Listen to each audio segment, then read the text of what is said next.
The taste, the taste. Do you like your coffee? Yes, I like so much. What did you have for breakfast?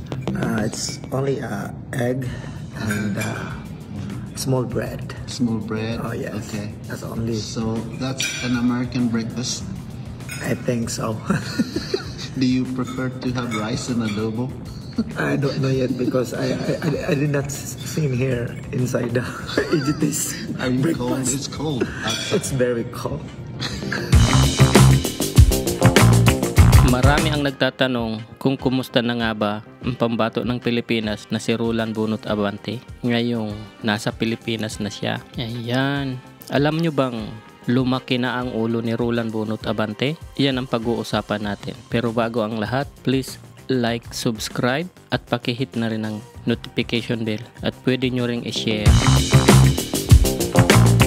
Ayun nga, kung natatandaan natin noong unang performance ni Roland Bunot Abante sa EGT or sa American Got Talent, mayroon siyang interpreter na nagngangalang Jewel Sibag. At ang interpreter niyang yon ay siya rin ang manager ni Marcelito Pomoy. At siya rin ang manager at tumutulong kay Roland Bunot Abante.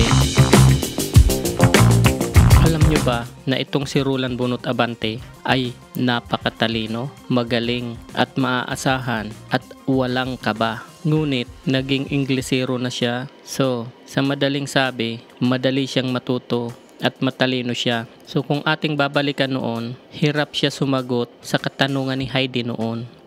What will you be doing for us today? Unsay imong himuon karon? Mukanta ko sa kakanta. So he's gonna sing tonight. You're gonna sing for us, okay? And so are you a singer in the Philippines? So gakanta gyud ka sa Pilipinas? Mukanta ra ko kanang mga silingan nga naay bidyukihan. Subalit ngayon, magaling na siya mag-English, nakikipag-conversation na siya ng English. Do you like your coffee? Yes, I like so much.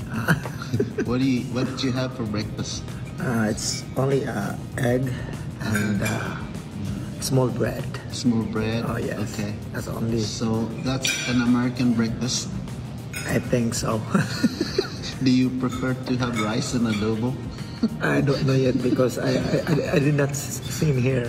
So kaya ito lumaki ang ulo kasi napuno ng pag-aaral. Gumaling siya, naging sikat siya at inaabangan ng karamihan. Alam nyo ba na sunod-sunod na ang mga event nito sa Pilipinas at sa labas ng bansa? Sa katunayan nga, mayroon siyang event dito sa Canada kaya marami ang nag-aabang sa kanya upang masilayan siya na kumakanta sa stage again. Ayun. Ang sinasabi kong lumaki ang ulo niya kasi naging malawak na ang kaalaman niya. Baka iba yung pagkakaintindi nyo ng lumaki ang ulo kasi kabaliktaran kasi madalas ang sinasabi nila pag malaki na ang ulo. Ito, lumaki ang ulo dahil sa lumawak na yung kaalaman niya. Natuto na siya ng maraming mga bagay at magaling na siya mag-English. At kung kayo isa sa mga nag-aabang kay Roland Bunot Abante, sa tingin nyo ba talagang magaling na siya? Kung sa tingin nyo na magaling na siya, pwede nyong i-comment yan sa baba. Ano mang opinion nyo, pwede nyong i-comment yan sa baba.